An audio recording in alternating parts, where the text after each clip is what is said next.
Kelly from the Energy Boutique with your energy forecast for Sunday, May 1st. So welcome to May. If you haven't listened to the May energy forecast that I put out, I'm going to recommend you do so. Gives you a little bit of a brief summary on what it is that we can expect from the month of May. We're definitely getting the party started, jumping into the first day of May. Still very much in the new moon in Taurus, solar eclipse energy. What a doozy. So like I had mentioned in the energy forecast for the month, we're coming in with a lot of eclipse energy, a lot of retrograde energy. It is going to take a couple of days to settle.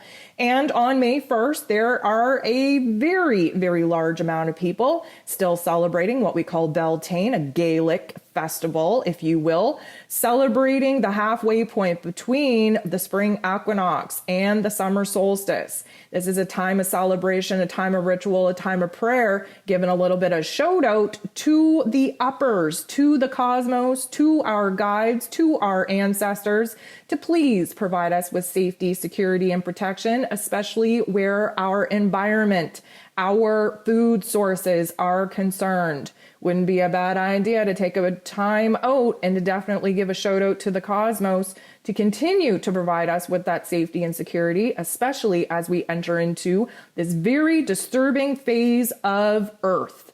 Again, there's a lot of talk about food shortages out there, a lot of talk about the economy crashing, all very rooted in Earth energies. And of course, we're entering into May in Earth season, Taurus season, that rules all of those topics and themes. So there is a high probability of a lot of energy flowing into the cosmos here today on May 1st, entering into brand new topics and themes surrounding the number 5. 5, of course, is the heart chakra. It really does kind of represent the heart and soul of the zodiac, very connected to Leo energy in the zodiac. This is definitely going to give us an opportunity to be authentic, to let those guards down around that heart space, to let in new love, new playful energies, to unlock a different level of creativity, and definitely get real with some of the weight that we've been carrying in our heart space for far too long. One of the golden rules as you move through the month of May is to focus on what it is that your heart is asking you to do instead of listening to what your ego wants you to do. This is how we get in alignment. So we're coming into the first day of May with the moon still in Taurus energy, still very much in this eclipse energy as well. The energy has been both heavy and light, has been very dark and light. And we're going to continue feeling the ups and downs, the ebbs and flows as the moon moves out of Taurus energy and makes her way into Gemini energy late Monday. So we have 6 different aspects taking place here today. 5 of them involve this moon. And right out of the gate, we have the moon in Taurus conjunct sitting next to Uranus, the Great Awakener. So the Great Awakener was a key factor in this new moon energy, really opening us up to seeing different perspectives, to adapt to change a little bit more easily, and to seeing where it is that we have to kind of expect the unexpected, especially now in eclipse energy where we're at the mercy of the divine script. We definitely are going to be feeling a lot of pressure, a lot of central nervous system issues as well. If you haven't listened to this week's Ascension forecast, I would definitely recommend you do so. But the moon bumping into Uranus in this way could go one of 2 ways. We're either going to gain a whole lot of clarity about what it is that we want, what we desire, what we need to feel safe and secure and emotionally supported, or we're going to feel cray-cray. We're going to feel a little bit of chaos take over that mental plane, take over that heart chakra. Why? Well, because we are preparing a breakdown for the breakthrough. And many of us have been in that breakdown state for a while, setting us up for a very powerful aha moment, a shift in energies, a shift in perspective and understanding, really seeing where it is that our struggles, our pain, our trauma has set us up for this next very powerful chapter of our enlightenment, of our awareness, of our evolvement. I hope we all get a little bit of clarity. A little bit of clarity would go a long way at this particular point, but because we still are in this new moon energy, it's very dark, there's no illumination in the sky. I would say we're probably not going to put the pieces together until later on this week. The seed may be planted here today, but we won't make sense of it until we kind of reach a little bit more of an illumination of the moon in that sky. One of the things that's taking place here today is Venus is sextiling Pluto. Now, just quick little mention here. This is the last day that Venus will be in Piscean energy. And as we know, anytime a planet is preparing to shift from one sign to the other, the squeeze is on, the pressure is on. We got to wrap up the life lessons. And because Venus kind of rules over our emotions, because very connected to our self-love, our self-worth, our relationships, our money matters, the safety, the security, the stability in our lives, or for many of us, the lack of it right now, Venus is really going to put the squeeze on us as she reaches that critical degree in Pisces. And, you know, we've had a little bit of time to really kind of recognize the chapters that we need to let go of, what it is that we need to cut the cord with. And as she moves into Aries energy, we're definitely going to stop looking in the rearview mirror and really fixate our sights on what it is that we want, we need, we desire from here, and be a little bit more aggressive in actually implementing and creating the boundaries that are needed in our lives to actually get us there. But first, Venus sextiling with Pluto, the great transformer who is now retrograde. This is likely going to give us a huge shift in our inner realm, especially where our heart chakra is concerned. Pluto, of course, being the great transformer, wants us to use our pain, use our suffering, use our trauma as a catalyst, as inspiration, as motivation to boss up, to make the changes that we know that we need to make. And at this final degree that Venus is at in Pisces, we are definitely looking to bring things full circle, to bring an ending, to bring a closure to certain relationship dynamics, especially with the way that we treat ourselves. Because of course, the relationship that we have with ourselves is definitely setting the precedent for all the other relationship dynamics in our lives. And because Venus is still in her rulership, ruling over Taurus season, and still kind of in her power from this new moon in Taurus, and even the full moon in Libra a couple of weeks ago, you best believe there is a huge focus on us upping our worth, upping our value, really kind of seeing us kind of morph into the best version of ourselves. And because we are making those changes, we are likely to see those changes take effect in our personal relationships as well.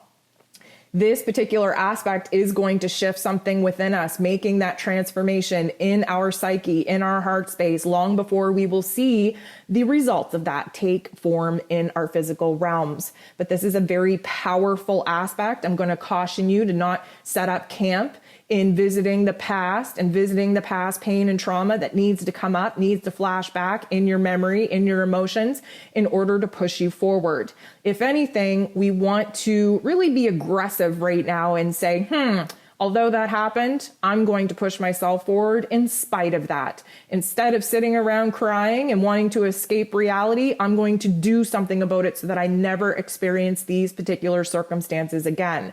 This is a very powerful shift, an internal shift first and foremost, but definitely a huge, huge setup for us as we near the end of Piscean energy and enter into Aries energy very, very early on in Monday. This is when the moon is going to conjunct the true node. The true node, of course, is in Taurus, the south node being in Scorpio. That's why we have the eclipses taking place on the Taurus and Scorpio axis. These particular life lessons with us until July of 2023. And the moon bumping into the true node right now is hopefully going to provide us with a little bit of an emotional clarity on what it is that we want to do from here. The true node, of course, is our soul's path, our destiny point, where it is we got to get back on track and start making the plans to bridge the gap from where it is that we're at to where it is that we want to be. And the moon, of course, is our emotions. it is our emotional needs and desires as well. And although we are in eclipse season, still very much under this dark phase of the moon energy where things are supposed to be dark and chaotic, we might just kind of make a little bit of a plan for ourselves, maybe not based on what it is that we know that we want, but mostly what it is that we know that we don't want. That's how we build new intentions. That's how we move forward, is recognizing what it is that we're no longer willing to experience. And from that, we explore what it is we would rather experience instead. The moon is going to square Saturn, though. A square is a tension point. It is a conflict point. Saturn, the ruler of karma, ruler of roles and responsibilities. And right now, Saturn has been in Aquarius energy, making it a very futuristically focused type of energy. We want to create a dream. We want to create a vision for ourselves. That's what we want to manifest. But we have some work to do. And that work starts with taking that big dream, that big vision, and chopping it up to manageable pieces, manageable steps, and breaking it down so that we can start aligning with the vision, with the dream that we want to be living in the here and now. This is where we have to boss up. Many of us being positioned right now to step up into different roles, different responsibilities. We've been praying for blessings, for rewards, and now we're being presented with the opportunity to become the version of ourselves that we need to be in order to accept them. This is an inner conflict, though. This is a tension point. A square is always a little bit of an intense, pressurized system because we don't really want to boss up. We have to boss up. And because of that, we can get a little bit negative. Saturn, of course, brings negative Nancy and Debbie Downer out to play. And emotionally speaking, we can likely feel the weight of the world really kind of sitting on our shoulders and maybe even intensifying the pressure in our heart space, because right now we're not feeling so good about our physical circumstances in the here and now. Many of us dreaming, visualizing a version of ourselves in the future that in perspective really disappoints us for our physical circumstances and what it is that we're currently living in today.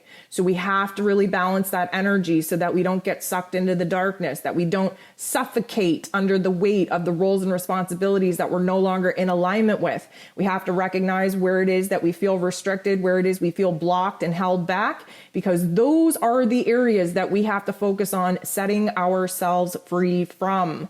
The vision that we have for ourselves in a futuristic sense is us in a liberated state. But the bridge between where it is that we're at and where it is that we want to be needs to be built by us. And there's no better way to get to building than to definitely boss up in our emotional field and in our mental field in order to do the inner work necessary to prepare us to make those dramatic changes in our physical realm. The moon is going to sextile Neptune. This is a beautiful energy because this is going to give us a visualization of the dream that we have. Sometimes we need to lose ourselves in the dream, in the imaginary land of what it is that we want to be living in order to keep our vibe high, to keep us inspired, to really unlock a certain level of creativity, to provide solutions to our current standing problems. And we're likely going to get a lot of clarity, seeing as the moon shortly after bumping into Neptune, refreshing us with our dream, our vision, our high creative inspiration, pushing us forward, is going to be bumping into Mars. Mars, of course, is in Piscean energy, wrapping up the life lessons there and preparing to kind of move into his place of power later on in May. So having Mars in Pisces, again, very emotional, very intuitive, very inspired. And instead of actually pushing forward and aggressing ourselves in the physical realm, we are constantly pushing the boundaries, pushing ourselves forward in concocting this dream, in putting together the pieces, in really kind of bumping us up, motivating us, inspiring us, intuitively pushing us forward into the path that we may be afraid of walking. However, Mars, lending us that spiritual warrior spirit, is going to unleash a brand new bravery, a brand new courage, a brand new tenacity to go ahead and align with our higher selves, feel it in our gut, feel it in our heart space, feel it in our head space on what it is that we're now motivated to pursue. So we are going to end the day off really on a high vibe, feeling that push, that passion, that desire, that inspiration for us to hold on to that will be the moving factor, the pushing factor that we will be taking control of when the universe gives us the green light go ahead to actually start making moves in our physical realm.